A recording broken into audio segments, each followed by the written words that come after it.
सभी को नमस्कार।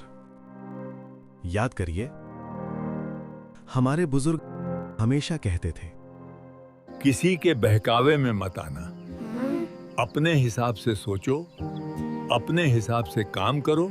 लेकिन सच बताऊं, हमारी ज्यादातर परेशानियों की जड़ यही है कि हमने उनकी ये बात कभी मानी ही नहीं। आज के दौर में अगर सबसे ज्यादा किसी ने मासूम और नादान लोगों को बेवकूफ बनाया है तो वो है विज्ञापन वाले और मोटिवेशनल स्पीकर्स। विज्ञापन का खेल तो देखिए साहब, जिस चीज के बारे में हमारे सेलिब्रिटी को खुद कुछ पता नहीं, जिसे वो खुद कभी इस्तेमाल भी नहीं करते, उसी चीज का वो करोड़ों लेकर प्रचार करते हैं, वो भी खुलेआम नेशनल मीडिया पर। कोहली का टायर, धोनी का इंजन ऑयल, तेंदुलकर की पुरानी गाड़ी, बच्चन का स्कूटर। सवाल ये है, क्या ये लोग सच में ये सब इस्तेमाल करते हैं या सिर्फ हमें इस्तेमाल किया जा रहा है? अब बात करते हैं मोटिवेशनल स्पीकर्स की। एक ज्ञानी व्यक्ति कह रहे थे, नौकरी तो बस एक ही होती है, आईएएस, बाकी सब तो नौकरियां हैं।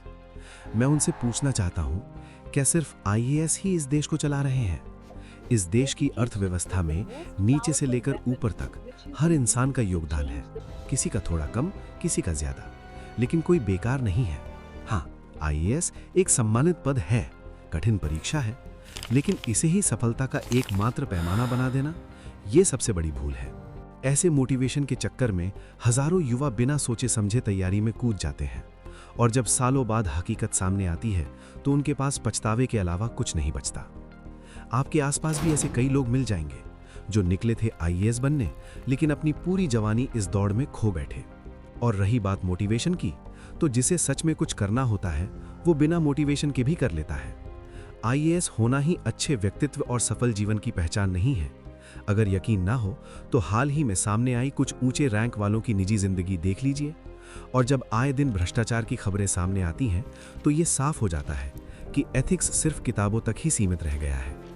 जिस दिन ये सरकारी बंगले, सायरन वाली गाड़ियां और ये राजशाही ठाठ खत्म हो जाएंगे, उस दिन एक आईएएस और एक छोटे कर्मचारी में सिर्फ ग्रेड पे का फर्क रह जाएगा। और यकीन मानिए, शायद वो छोटा कर्मचारी अपनी निजी जिंदगी में ज्यादा खुश होगा। अंत में मैं अपने नौजवान दोस्तों से बस इतना कहना चाहता हूं, किसी भी व्यक्ति, किसी भी समाज या किसी मोटिवेशनल स्पीकर, खासकर कोचिंग माफिया से प्रभावित होने से पहले एक बार खुद से पूछिए, क्या ये रास्ता मेरे लिए सही है? अपनी मानसिक, आर्थिक और शारीरिक क्षमता का ईमानदारी से आंकलन कीजिए, क्योंकि इस दुनिया में हर इंसान हर काम के लिए नहीं बना होता। सोचिए, समझिए और फिर फैसला लीजिए। जय हिंद।